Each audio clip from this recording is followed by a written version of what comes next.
It started with a laugh, not mine, hers. We were at dinner with her friends, a long mahogany table in a downtown restaurant, wine glasses glowing under soft lights. One of her friends asked, "So how did you two meet?" I smiled, ready to share the memory. But she cut in first.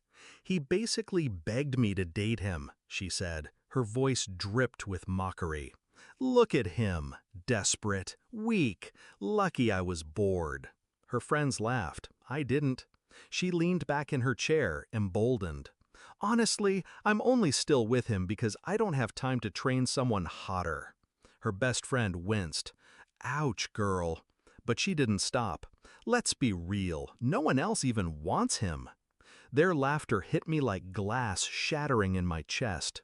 I stood, lifted my drink, and poured it over her head. The table froze. I didn't shout, I didn't curse, I didn't even look back. I left. That was last night. Backstory, how it began. She wasn't always cruel.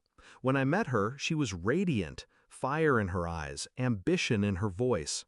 She made me feel chosen, like I mattered. We were different. She came from privilege, I from nothing. But she claimed she loved my drive, my grit. She said I grounded her. I believed her. I worked endless nights, sacrificed sleep and comfort to build a business from the ground up. And every milestone I reached, I thought of her. Every victory I dedicated silently to us.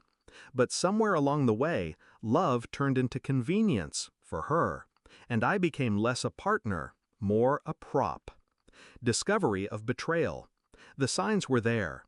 Her eyes wandered in crowded rooms. Her laughter grew sharper, more at my expense than with me. Her affection became performance. Kisses when others watched, silence when no one did. And then I saw the message. A chat thread she carelessly left open.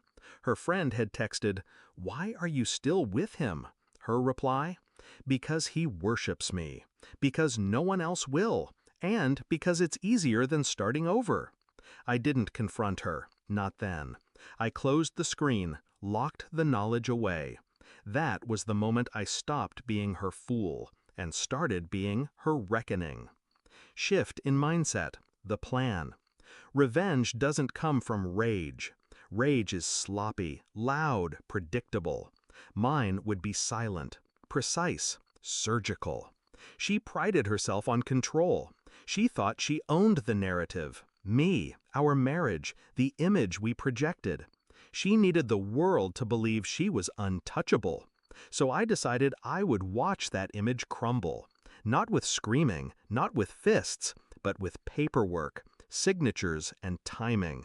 The kind of destruction that looks, from the outside, like justice. Execution of the plan. Last night, when the wine still dripped from her ruined hair, I went home and opened my safe. Inside was every document she thought didn't exist. Bank statements in my name alone. Titles, deeds. Proof that the business wasn't ours, it was mine. Every cent she flaunted as ours was mine. Every car she drove, every vacation she bragged about, mine. She never asked. She never checked. She just assumed. And I let her. This morning, I called my lawyer.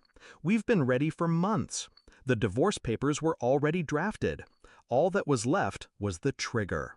Last night was the trigger. By midday, the documents were filed.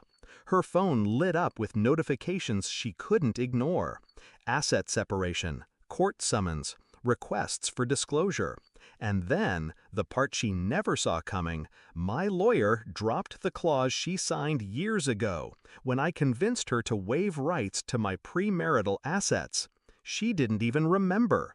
Too arrogant to read what she signed. Everything she thought she owned, gone. The house, the cars, the accounts, the life. Climax, the confrontation. By evening, she was at my door. Hair damp, makeup smeared, desperation in her eyes. "We need to talk," she said. I let her in, sat across from her in silence. Her voice cracked. "You're really doing this? Over a joke? Over dinner?" I leaned forward, calm, controlled. Not over dinner, over years. She flinched. You embarrassed me in front of my friends, she snapped. I almost laughed. You destroyed us in front of the world, one insult at a time. Last night was just honesty in the open. Her bravado collapsed. You can't do this. I have nothing without you. I studied her face. For the first time, she was stripped bare. No mask, no arrogance, just fear. I stood, opened the door. Exactly. She didn't move. Tears welled in her eyes. Please, don't leave me like this. I held her gaze. You already did. And I closed the door. Resolution, reflection. Now she's blowing up my phone. Messages ping every few minutes. Apologies, rage, begging, threats. I don't answer. I won't. For years, she thought I was weak, desperate, a man who should be grateful to exist in her orbit. But tonight, she knows the truth. I was never desperate. I was patient. And patience, when sharpened, is the deadliest weapon of all.